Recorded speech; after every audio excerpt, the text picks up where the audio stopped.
Half life क्या होता है और फिर रेडियो एक्टिव एलिमेंट, उसको इस वीडियो के अंदर अच्छी तरह सीखेंगे, उसका एक्सप्रेशन निकालेंगे। तो डियर स्टूडेंट्स, हम सबको पता है कि रेडियो एक्टिव एलिमेंट जो होते हैं जिनका मास नंबर 200 से ऊपर हो वो सभी रेडियो एक्टिव एलिमेंट होते हैं। उनके अंदर जितनी भी न्यूक्लियाई होती है वो सब डिसइंटीग्रेट होती रहती है, ख़त्म होती रहती है। मान के चलो इनिशियली जब टाइम ज़ीरो था, मान के चलने की टाइम ज़ीरो है, ये कोई एक पार्टिकुलर वैल्यू है, यानी कि अभी डिसइंटीग्रेट होने शुरू नहीं हुए। वैसे वो लगातार होते रहते हैं, लेकिन मान के चलने की अभी हमने इसका रिबन कट है और वो डिसइंटीग्रेट होने शुरू हो गए। तो जब इनकी संख्या आधी हो जाए तो उस समय को हम बोलते हैं हाफ लाइफ टाइम। ठीक है, समझ में आ गई। जितने टाइम के बाद उनकी संख्या आधी हो जाए दी हुई वैल्यू की, उसको हम बोलते हैं हाफ लाइफ टाइम। ये हमने इसकी डेफिनेशन लिखी है, डेफिनेशन को थोड़ा ध्यान से देखो।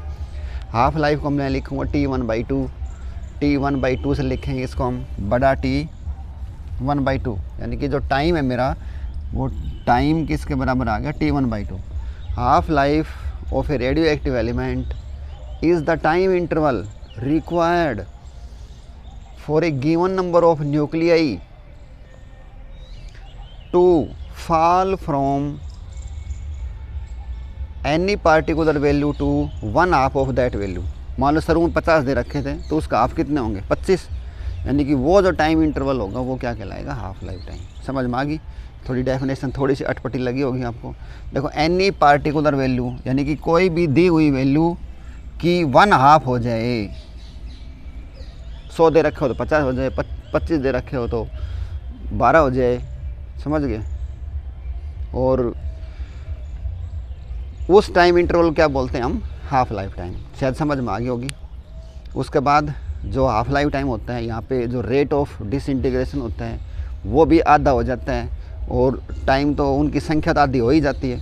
तो जो रेट है इसका, यानी कि और भी डाउन होने शुरू हो जाएंगे तो उनकी संख्या भी आधी हो जाती है। फॉर एग्जांपल मान के चलो कि जैसे ये थे 100 से 50 होने में लगे 300 साल मान के चलो, तो अभी 50 से 25 होने में भी कितने साल लगेंगे, 300 साल। तो रेट भी कम नहीं होगा। देखो भाई 100 से 50 होने में तो 300 साल लगे, और 50 से 25 होने में भी कितने टाइम लगेगा, 300 साल का। 25 से 12 होने में भी 300 साल लगेंगे, 12 से 6 होने में भी 300 साल लगेंगे। तो आप देखो इसका जो रेट था वो बिल्कुल समय के साथ साथ इनका जो रेट था वो बिल्कुल डाउन होता रहा है। ऐसे इसका ग्राफ जो खींचेंगे वो इस टाइप का आएगा, और ये कभी मिलाना नहीं होता है क्योंकि बहुत ही स्लो हो जाएगी।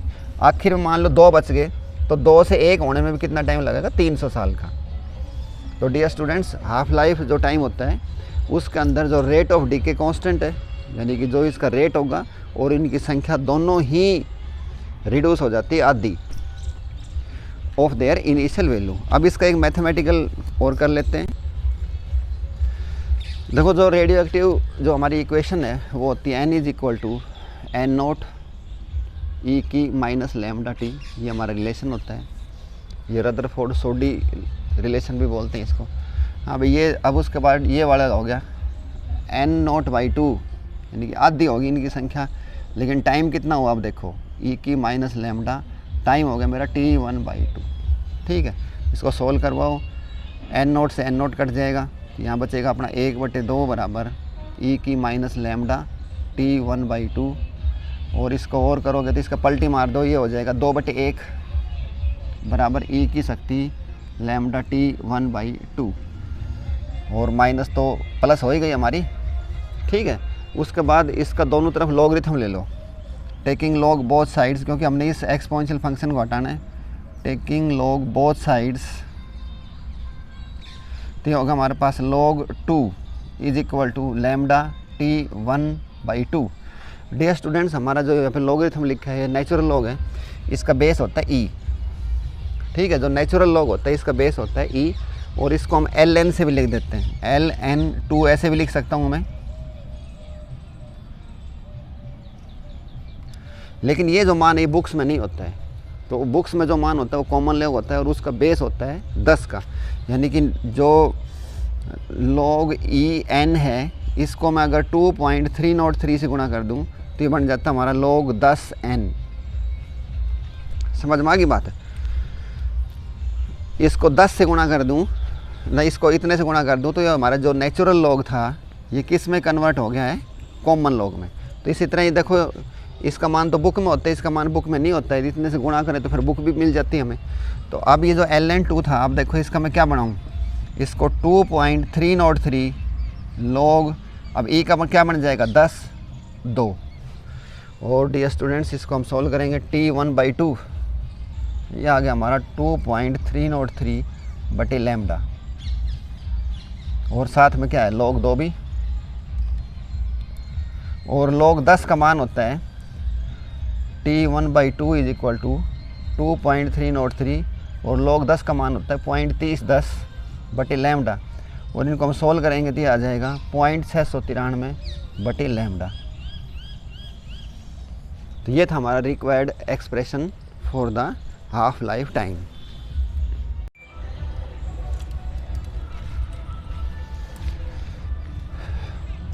हाँ, तो स्टूडेंट्स ये एक्सप्रेशन करने के बाद आगे इसके अंदर हम देखते हैं कि मान लो n हाफ लाइफ करवाए हम, जैसे फॉर एग्जांपल ये हमने पढ़ा था एक हाफ लाइफ के लिए, तो ऐसे फॉर एग्जांपल ऐसे काफ़ी हाफ लाइफ चलती जाए। जैसे फर्स्ट हाफ टाइम के बाद क्या हो जाता है, इनकी संख्या जो आधी हो जाती है, तो इसको बात को हम ऐसे लिख सकते हैं n is equal to n0 into ये जो 1/2 था, इसकी पावर कितनी होगी 1 होगी।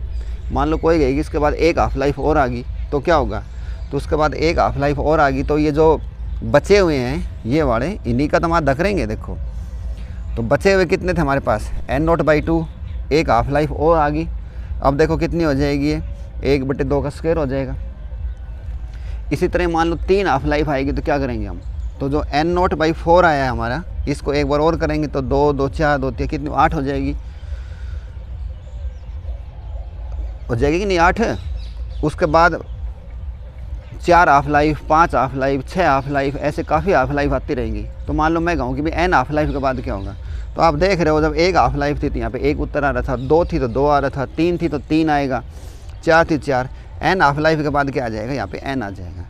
तो यहाँ पे n क्या है, n is the number of half lives. ठीक है, ये एक हाफ लाइफ थी, ये 2 हाफ लाइफ थी। जैसे इसको हम निकालेंगे कैसे, जो हमारा टोटल समय दिया हुआ है उसको हम हाफ लाइफ से भाग कर देंगे। जैसे फॉर एग्जांपल मैं कहूँ कि कोई एक रेडियो एक्टिव एलिमेंट है, वो 30 साल बाद बिल्कुल ख़त्म हो जाएगा, तो टोटल टाइम कितना अपना 30 साल।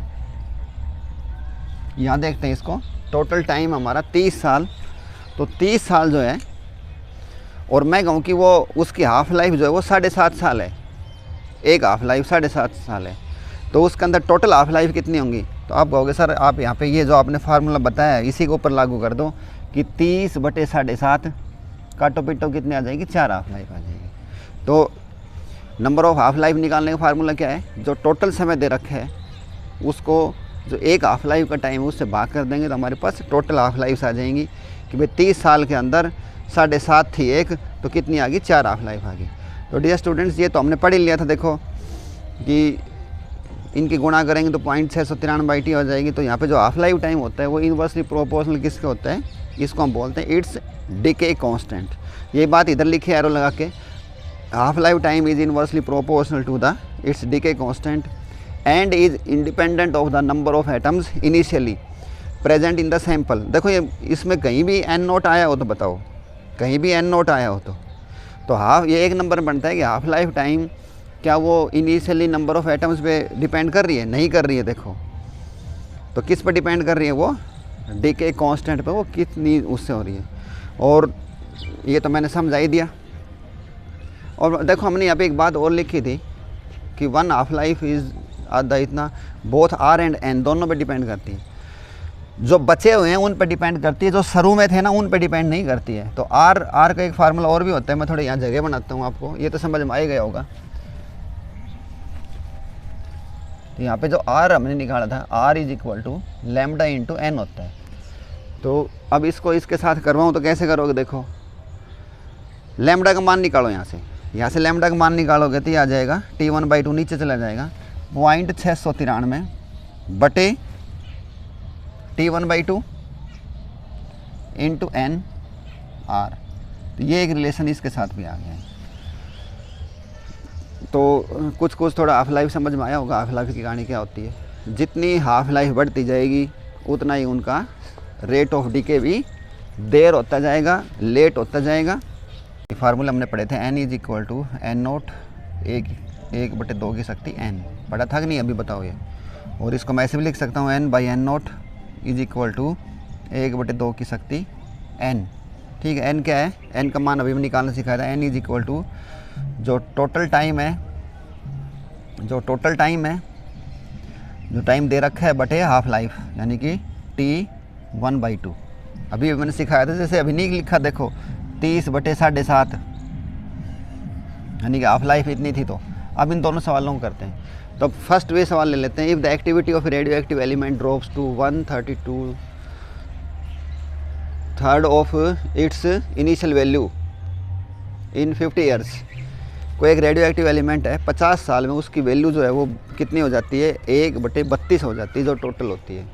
तो उसका हाफ लाइफ टाइम बताओ। तो डियर स्टूडेंट, यानी कि जो बची हुई चीज़ उसको कैसे लिखेंगे, 1/n0 इज इक्वल टू किसके बराबर होती है, 1/2 की शक्ति n। और ये उसने लिखी है कि 1/32 एलिमेंट ड्रॉप्स टू 1 होती थी, अब उसकी कितनी होगी, 1/32 करोगे तो यही उत्तर आएगा। करके देख लेना। यहाँ पे n का मान कितना आ गया, n इज इक्वल टू 5। अब वो कहता है कि इसका t1/2 निकालो। स्टूडेंट्स, टाइम दे रखा है 50 साल का, तो 50/5 कितना आ गया, 10 साल। तो उसकी हाफ लाइफ कितनी होगी थी, 10 साल। ठीक है, इसी तरह ये देखो, अब समय की थोड़ी कमी है। Get evening, tritium has a half life of this against इतना beta decay, what fraction of the sample will remain undecayed. यानी कि सैंपल की बात हो तो हमने ये निकाल कर दिखाना होता है n/n0। 25 साल में दिखाना है और 12.5 साल उसके वो दे रखे। तो क्या था फार्मूला, 1/2 इसकी शक्ति n, और n खुद किसके बराबर होती है, 1/2। n का मान होता है टाइम, टाइम कितना दे रखा है, 25, और हाफ लाइफ कितनी दे रखी है इसकी, 12.5। काटो पिटो तो n/n0 इज इक्वल टू 1/2, और इसकी शक्ति आ गई हमारी 2। तो कितना आ जाएगा, n/n0 इज इक्वल टू 1/4। ठीक है, इस टाइप के छोटे मोटे जो सवाल आएंगे उनको हम कर लेंगे। तो डियर स्टूडेंट्स, उम्मीद करता हूँ आपको हाफ लाइफ टाइम पीरियड क्या होता है, किसके इन्वर्सली होता है, कैसे नेचुरल लॉग, कॉमन लॉग होते हैं, और 2 सैम्पल प्रॉब्लम हमने कर ली। इनको याद करो, तैयार करो, नोट्स बनाओ। Thanks, have a good day.